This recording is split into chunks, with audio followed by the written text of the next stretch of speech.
Expert Talk is sponsored by Pod Nation TV, the podcast to broadcast network.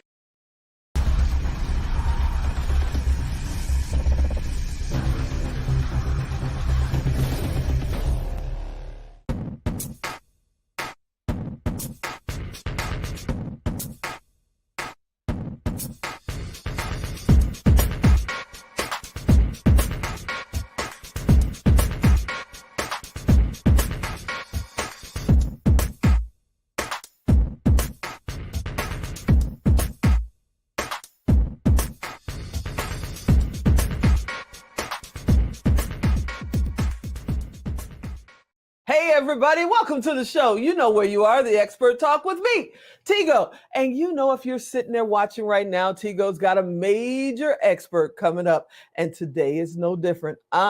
Today is awesome. One of my mentors is here, my friend, and somebody who's taking me to the major stage. You have to sit there and figure out what I'm talking about. Sit right there. We'll be right back.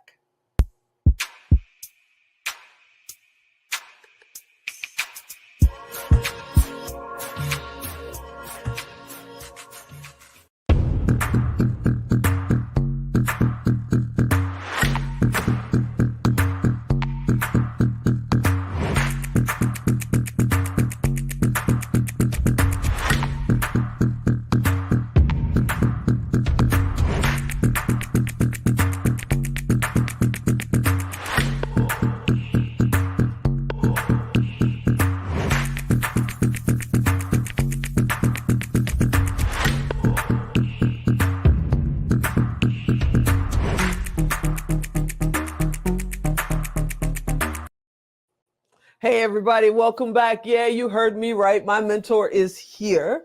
He is the founder behind JD3 TV, and you guys know my show is over there. He's also one of my mentors. And like I said, I'm in his training camp right now so I can learn how to go to the big stage. Sir Dr. James Dentley's in the house. Hello, sir. How are you? I am phenomenal. How are you doing? I am amazing and even better with you on the show. Thank you so much for coming on. You are too kind. I am honored and humbled. So I got to ask, I've heard your story. I had the honor and privilege of being at your premiere of your documentary. And one of the things that stuck out, one, you're from Chicago, yay, hometown. Two, Church's Chicken. Really? Really? Like, you guys got to eat. Look, I was 17. I was 17 years old. I was looking for my first real job where I would work full time, not just a summer job. And I decided to apply at Church's Fried Chicken. And they said, well, you're not old enough to be here. You have to be 18. And I was 17 on my 17th birthday, as a matter of fact. Ooh. And then the young lady said, you seem like a nice boy. I had my nice boy face on.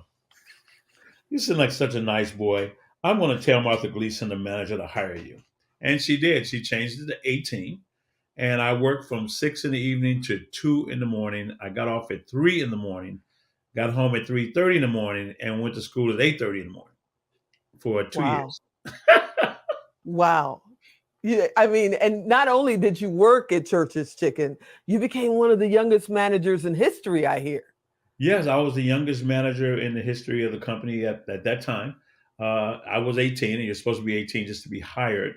And I simply, I just outworked everybody because it was so much fun. But I memorized every manual that they had. Now, did I know algebra? No. Did I know history? No. My report cards, K through 12, they are evidence that I did not study that. But I memorized the operations and procedure manual, the repair and maintenance manual, policy and procedure manual. They called me the walking manual, and I can outwork everybody, and I can count really good. So it turned out pretty well. I have a grandson that's 16 right now. He's a basketball phenom. And then I have a nephew that just graduated high school not a couple of months ago. And they're all just trying to figure out what's next, and they think, oh, I can't go work at fast food. That's not a career. I can't do that. What do you say to these young people that think, I'm going to wait for someone to come knocking at my door and give me the winning lottery ticket. Yeah, it's like saying, "Look, I want to go to heaven, but I don't want to die. I want to work, be in the NFL, but I don't want to practice. I don't want to play in high school. I don't want to go to college. I don't want to do the work." For me, Tigo, for me, I didn't have any aspirations of going into management. It just kind of failed. I just wanted a job to have some extra money because when you're in high school and you live with your mom, she was a single parent as well, so we didn't have a lot of money. So if I wanted extra things like some new pair of sneakers or something like that, I had to find ways to buy it, and then I would help my mom Right. and my sisters out as well. Yeah, So so when is you got to too think out early? more than just you. When you look at working someplace, the work ethic that you discover within yourself that you can build upon, and you just don't know because the one thing about working in the restaurant business is that you have to sharpen your communication skills with the customer and with all the coworkers when you go into management, then up and down. You've got to be able to communicate well. So it's something that served me well, but I just wanted a job and wanted to find out if I could get those big fat wings at a discount. And could you? Absolutely. Absolutely. So when is it too early to start thinking about, oh, I want to be my own boss. I want to be an entrepreneur. Mhm. Oh, I need to start making my own money. When, some people say, don't worry about that till after college. Don't worry about that till your mid 20s. Yeah. But you were out there, at 17. Mhm. When is it too early? Well, honestly, when I was 6, 7, 8 years old, I would get these little plastic Dixie cups, about 5 ounces, and I would take my mom's Kool-Aid. Everybody loved Kool-Aid, and when everybody got a glass of Kool-Aid, I would take the extra Kool-Aid and pour it into a cups and put it in our freezer, and I would sell them for a nickel and a dime. I Oh, would shovel wow. snow, I would rake leaves, I would carry groceries. So I've always been an entrepreneur. What I know now is that you can create money. And today, more than ever, being an entrepreneur is really sexy. It's really cool because there's so much Yeah. information out here today. We have, matter of fact, Robert Allen and Mark Victor Hansen, who Mark, of course, wrote with Jack Canfield, the Chicken Soup for the Soul series. They wrote a book called Cash in a Flash. And that book was just interviewing children and young adults that may need $10,000 and how they did it in 2 weeks, or $1 million, how they did it in 30 days to learn how to Wow. create revenue. Money, is easy to get. It's just there. You have to create value for it. And, you don't chase it because it really doesn't move. Create value for it. You're attracted. That's amazing. Now, before we get into what's going on now, and there's Mhm. so much going on, I got to call you out on it. Okay. Dancer? Really? Dancer. Dancer. Oh, stop it. Yeah, I danced. Again, it was a means to make money. We had dance contests in those days, and I was a really, really good dancer. This was in the John Travolta disco ages, and I pretty much lived that life. And I would go to the disco clubs, and I would go to clubs on all sides of Chicago, and find out I can outdance people. And when you start making money, then it gets really competitive. So you always have to up your game to find different things you can do. So yeah, I danced for quite a bit on Soul Train. I danced Midnight Special, and in all the clubs. And I used to represent clubs in the national contests as well. Maybe Wow. below. See, this is when Instagram and Facebook should have been around. I mean, Honestly. Oh my goodness. there's gotta be video and all Hmm. kinds of things out there of you dancing. I'm gonna find it and I'm gonna get it out there. There are a lot of witnesses, I'll tell you that. They're Oh all yeah, I need to call 60. Miss Denise. Miss Denise would probably have it. Okay, Yeah. let's talk about speaking. You Mhm. are the first time I heard you speak in person was at Secret Knock in 2021, and I was actually on my way out the door to just go talk to somebody in the hallway, and you took the stage, and it just felt like the energy in the room just swelled up by you walking on the stage. What made you decide to be a speaker? How Mhm. did you know this is a path you should be on? And were you ever scared? Not really scared. The first time I got on stage, well, I'll tell you this. The first time I was asked to present, it Okay. was in 1994. I had never been in front of a room speaking before. And there were two leaders in our office. I was part of a marketing company, and they walked past me and they said, "You're up in 2 weeks." And that's all they said. I knew what it meant. And I knew that if I said no, they wouldn't ask me again. I knew that. So I was scared to death for 2 weeks. I could not sleep. I was speaking to the doorknobs. I had a roommate And his girlfriend said, James is not there with any. We didn't see anybody go in that room with James. Who is he talking to? I would talk. I would Mm. speak and talk to the steering wheel. People thought I was insane. I was so afraid until I stepped out there and did it. And I met Dr. Dennis Kimbrough that day, and he inspired me. And I went out that night and knocked it out, and just never stopped. Outside of that, when you get in front of 10 or 20,000 people, you have a nervous energy. But I've Hmm. always just prayed myself through it. And when you step into that space, all the work you put in comes to serve you, and it just flows. So you've been speaking for, the last 20 plus years, correct? Oh yeah, about 25, yes. And you inspire people. You have a program called Inspired to Speak. What made you decide to share that gift that you have with us? I mean, I'm Mhm. totally grateful that you're doing it. But what made you decide one day, you know what? I'm going to teach other people how to do this too. Well, I started training people in 1995 because Wow. in a marketing company, you have to teach people how to present, but also train, but also inspire the heart and the mind to take the information, take the burning desire, and then light a fire under it. So when a person speaks, it's internally first, and they have to be able to enroll people in a vision. So it started in 1995 with a lot of one-on-ones, and then I believe it was 2016 or 15, I launched Hmm. Inspired to Speak. My first camp was Succeed. It was a 2-day camp. Then I did a 3-day camp. And then Action Camp was a 5-day camp. And really teaching people how to become fully self expressed, how to use their voice like a soundtrack to a movie, how to take people on a journey within themselves they could not go by themselves, and how to paint a picture and then put people right in the middle of the picture. You have an amazing gift to do that. And I've been in other speaking trainings over the years. And mainly they're telling you just the basic steps, where to stand, things you should bring with you, the type of mic you should have, blah, blah, blah. But they don't teach you how to actually speak and find your voice. Yeah. And when I turned on the recording, because I missed the live, class, yes, I know you can beat me up later, Mhm. but I turned on the recording. And one of the first things I'm hearing you talk about is basically literally getting the energy in your body going, Yeah. you know, that you got to start talking about it. Get that energy going before you even hit that stage. And I went, oh my goodness, Yeah. I've never heard anybody say anything like that. To me, that's the game changer. What made you decide to share that secret, and why is that so important for you to prep, maybe talk to your steering wheel before you get out there? Why is that so important? Well, first of all, when you're speaking, I teach people that you are not the star. A lot of people get very nervous. Public speaking is the number one fear, second only to death by fire. Can you believe that? Oh yeah. So so people, because you're naked, you're vulnerable. People can see you, all of you, every flaw that you think you have. If you have a small pimple, it looks this big to you.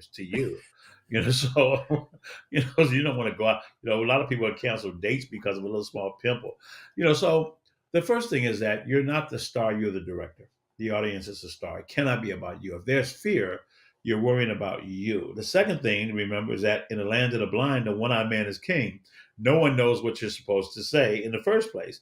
But more importantly, it's your F45, the first 45 seconds when you step on the stage, and what happens before that. And you channel your energy. I wrote 2 books on frequency. And when you channel your energy inside of you, because then you can speak not just into the hearing, but into the listening and to the nervous system of another human being. Because you can take that energy and ball it and then push it out, and it just permeates through the audience. Whether it's one person, 10, or 10,000, you touch everyone on that stage. And when you become fully self expressed, you just connect and you're just having a conversation.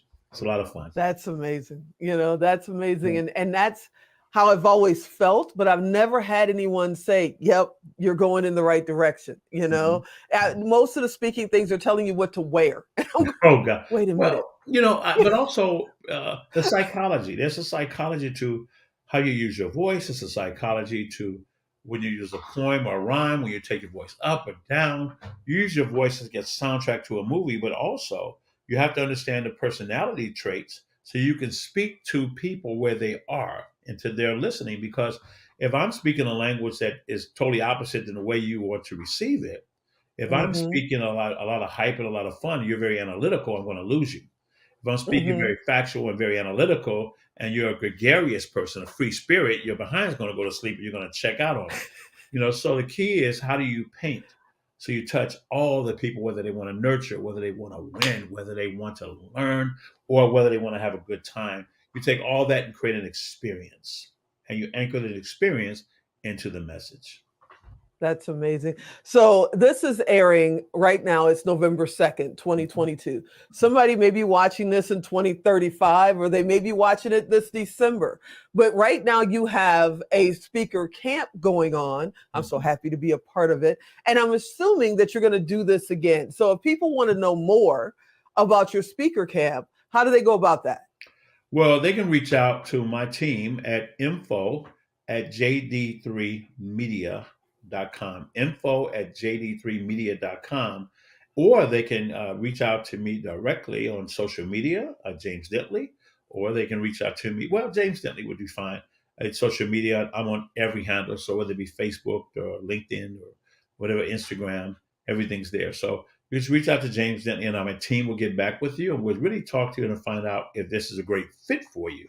Because we're more interested in people winning and getting the results they desire, and getting some clarity on what those things are and how they can impact lives. Because the power of communication comes down to agreement. And when you can bring people into agreement, then it makes it very, very easy. But you have to be in agreement with. Because in other words, a person can have uphill goals and downhill habits. Ooh. Oh, okay. Yeah, see, I need that on a t-shirt. And before I let you out of here, I know you have a film festival coming up. I believe it's in November. What's the date and where is it? It's in Santa Monica, California. It's November 10th through the 13th.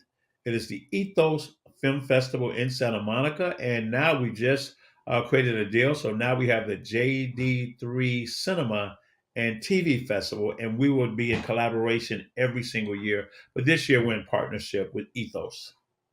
Wow, I know I got to let you out of here. But before I let you go, I know there's somebody out there going, well, of course, he's Sir Dr. James Dentley III. He can do anything. He's never had a rough time in his life. He's never been homeless. He's never been hungry. He doesn't know that world. He's always been, the Sir. What do you have to say to that? Yeah, yeah. Okay, yeah, sure. I remember at 21, I had a blood infection. I was a third degree black belt in Japanese karate, third degree brown belt in judo. I was in pain every day for 1 year. I honestly did not Mm. want to live. The pain would not go away. It was throbbing. And I went to 5 hospitals. They figured it out. Later in my life, I was diagnosed with sarcoidosis of the lungs. They put me on prednisone, a steroid. I gained about 150 pounds and I was suffering with that. I was sure the weight gain was going to kill me. When I got that Wow. under control, as soon as I got, then I was diagnosed with cancer. They told me that it was so high. My PSA was 62, high as 6, so I'm 6 times high. And they wanted me to do chemo or surgery. I opted not to do that. I wanted to go natural, a little bit of radiation. Been cancer free now for 5 years. Well, Wow. that's the effects of having prednisone. It makes your bones brittle. So I had to have a hip replacement on the left hip, and then I had a knee replacement on the right knee last year. But I wouldn't trade one moment of that, because I've been retired since January 13th of 1995. I'm having the time of my life. And when things go wrong, I Wow. do not go wrong with them, because I get to choose whether I win or lose, whether I have a good or bad day. Today's a great day, and I'm going to make it a better one. You are amazing. I know people out there. I'm on JD3 TV. It's growing by leaps and bounds, and everybody's going, Tigo, what about JD3? Well, one, I want to ask you if you'll come back next month so we can really go in on JD3 TV. But can you just give us a little bit about what's going on right now? Wow. Well, first of all, we've been having a tremendous amount of success, but we created this for content creators, people who had a story, a dream, an expertise that we can take and build your brand and expose you to streaming to go to the next level, to make you a rock star, to help hone your communication skills, but how to build an effective community. And then in the next 2 weeks, we're going to be launching our next version, our 2.0 version of JD3 TV, fully interactive. It would be a membership where people will win prizes. The average person, anybody out there, can be on a show or be highlighted or be featured and be a part of this community, win trips and prizes. And if you've got a show, then we want to know about it, because we want to take your message, your story, and share it to the world, because someone out there needs to hear you. And a life worth living is worth recording. So let's build your legacy at JD3 TV and make a lot of money at the same time. Oh, there we go. Well, I thank you, sir, for coming and hanging out with me this month and on this show. I'm glad you're going to come back next month, because we got to talk about JD3 and what's coming up in 2023, or I'm going to get all kinds of hate mail. You are the best. I'm so proud to call you my mentor, and thank you for being on. I am so honored. I'm so excited and happy for you. Your shows are so impactful. You're just a consummate professional, and you take it to the next level. You're always striving to showcase the work of other people and getting them out there as well. So we really appreciate you, and you're well thought of and respected in our industry. So thank you very much, and congratulations on everything you're doing. Thank you, sir. All right, everybody, you know what to do. If you don't know where to find all the good stuff we just talked about, go to tigodirect.com.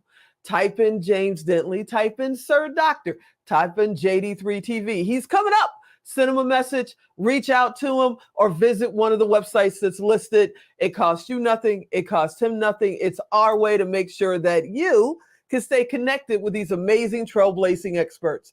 I hope you enjoyed this episode. Yes, I promise he's coming back next month, and we're going to go deep on JD3. I hope you come back next time. And as always, I'm Tigo. I'll talk to you next time. Go check him out.